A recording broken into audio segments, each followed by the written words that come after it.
Hey you guys, welcome back to my channel, Starland World.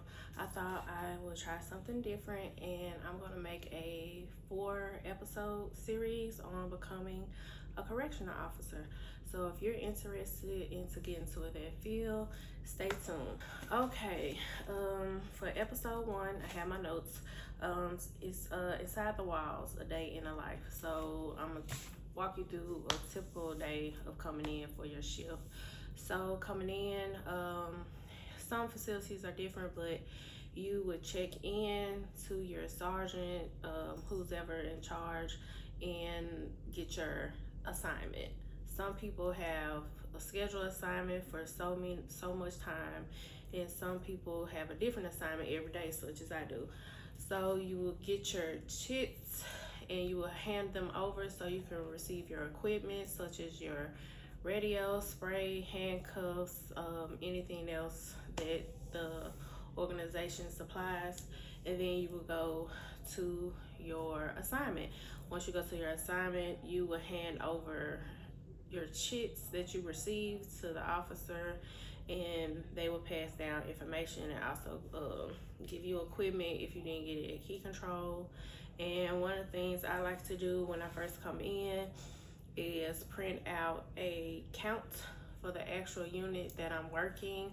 So as I'm doing my count, I can know exactly who's supposed to be in what cell. Because sometimes you will have inmates that will sneak in another cell, or you might have an inmate that might be in a holding cell, but it's showing that he's in the pod. You know, it could have been an incident that went on with the previous shift. So you want to make sure that you print out a sheet. Some people like to do a head count, but I like to actually have the sheet so I know who's supposed to be where. Then after you do your count, you will submit your count. You will check your unit, make sure everything is in place, it's clean, no debris, no trash anywhere, which sometimes you will come in and it will be trash. The previous officer will not clean or, pass down certain information, so you want to make sure your unit is straight. When I get done with everything, I like to start my recreation ASAP, because as soon as I start my rec, as soon I can have the rest of the day to do whatever task is assigned for that night or day. Okay, and once you're gonna make sure you do your rounds within 30 minutes. It can be before 30 minutes, 20, 10, 15, however you would like. Then you will, throughout the shift, you will have like med pass, detox meds. Some facilities do it at the same time, some do it separate. And then you want to keep up who refused, document, because they might try to come back and say how they wanted it, but you already documented that they refused. Once they refuse, they refused. The nurse, 9 times out of 10, is not going to come back and give them their meds. So throughout the shift, you just really conducting your rounds, making sure everybody is safe, nobody's fighting. And you're also gonna probably get new dress outs. Dress outs are inmates that come from booking that's gonna come to your unit.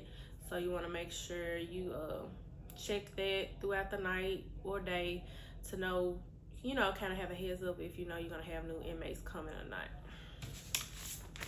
Some of the duties that can go on throughout your shift, you can have laundry, passing out tissue, razors.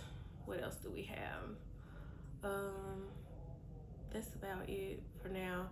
Of course, they're gonna be asking throughout the shift for like a medical form, like sick call. You can provide them with that.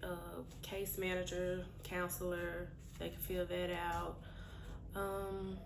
And really, that's kind of sums it up what a typical day would look like.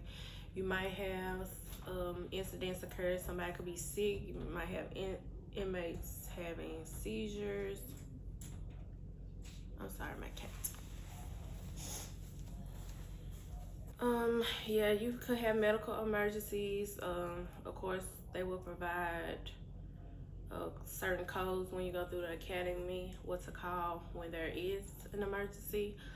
So you just in routine with your rounds, or you might just all of a sudden hear something and you go to the cell and you observe somebody sick, seizure, somebody could fall off the bunk, have a lot of elderly inmates that could fall, or could be a fight.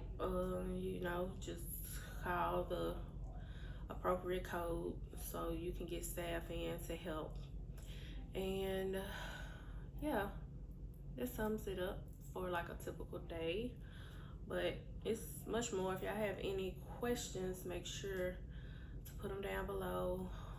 Yeah, and I'm gonna have 3 more episodes, so make sure y'all stay tuned.